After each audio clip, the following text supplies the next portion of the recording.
Maknanya, bersama nama Allah, tak ada siapa yang boleh mendatangkan bahaya pada kita.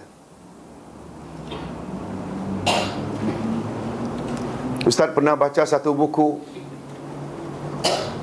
Khalid ibn Walid, sahabat Nabi. Karena keberaniannya, dia mendapat gelaran Asadullah. Asad maknanya singa. Asadullah, singa Allah. Karena sangat berani. Dia mengikuti hampir 20 kali peperangan.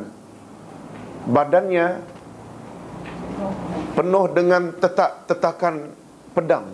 Ketika jenazahnya dimandikan, tak ada bahagian yang tak kena tetak pedang. Tapi beliau tidak mati di medan pertempuran, tapi beliau mati biasa. Khalid ibn Walid yang bergelar singa Allah ini pernah dicabar oleh Yahudi. Ya Khalid, kalau engkau benar-benar punya Tuhan yang boleh menolongmu, ini first class racun, minum olehmu, minta tolong pada Tuhan. Khalid ibn Walid sahut cabaran Yahudi. Sebelum minum dia baca ini, Bismillahilladzi la yadurru ma'asmihi syai'un fil ardi wala fis sama wa huwas samiul alim. Baca 3 kali, dia minum. Tak ada apa-apa. Hadirin dan hadirat, jangan coba Ustaz. Ustaz tak kuat. Ustaz tak kuat. Langsung gol dia baru tahu. Maksud Ustaz, boleh tak ayat ini dibaca bila kita bertamu rumah orang yang kita agak bimbang, jangan-jangan dia letakkan sesuatu, kita tak boleh sangka, cuma tak protect diri. Boleh tak? Boleh. Di mana-mana lah.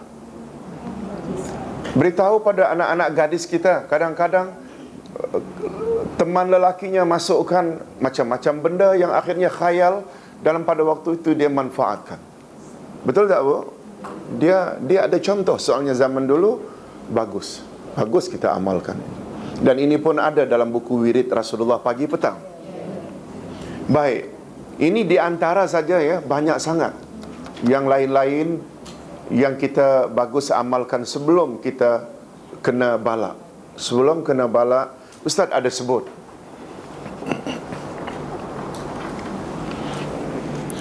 bila orang ingin menyihir kita, sihir boleh tak mematikan orang dengan sendirinya? Tak boleh. Tapi dia sihir boleh membuat sasarannya maut dengan izin Allah. Kita dulu dah sebut izin kauni qadari. Siapa minta, Allah akan bagi. Tapi di akhirat nanti awak tanggung sendirilah.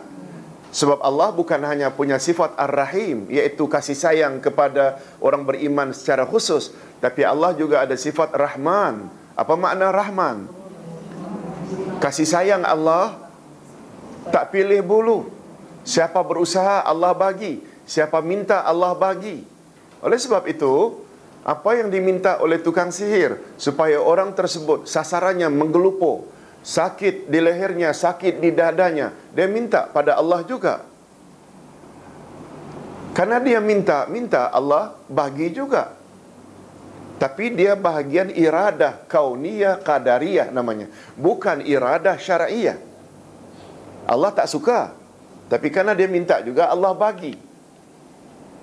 Nah, ibu-ibu dan bapa-bapa sekalian, kalau tukang sihir minta pada Allah, orang jahat pada kita minta pada Allah, kita pula tak minta-minta, besar kemungkinan permintaannya dikabulkan Allah lalu mengena kita. Tetapi andai kata dia minta, kita pun pada masa yang sama minta agar kita mendapat protection Allah, tentulah Allah akan kabulkan kita lebih utama. Sebab kita orang baik, minta pada dia dilindungi. Betul tak, Bu? Di sini falsafahnya, mengapa sebelum ditimpa bala perlu minta pada Allah. Kita tak tahu. Kata orang, kepala sama hitam, hati lain-lain. Betul tak? Nampaknya baik, tapi dari dalam dia kenakan kita. Oleh sebab itu, tepat tak bila kita minta protection dari Allah Azza wa Jalla kalau boleh sebelum kena lagi. Kan selalu disebut dalam pepatah orang Arab, al-wiqayah khairum minal ilaj. Memelihara diri adalah lebih baik dari mengobati atau merawat bila dah sakit. Ya. Semua pepatah ada menunjukkan pentingnya perkara itu.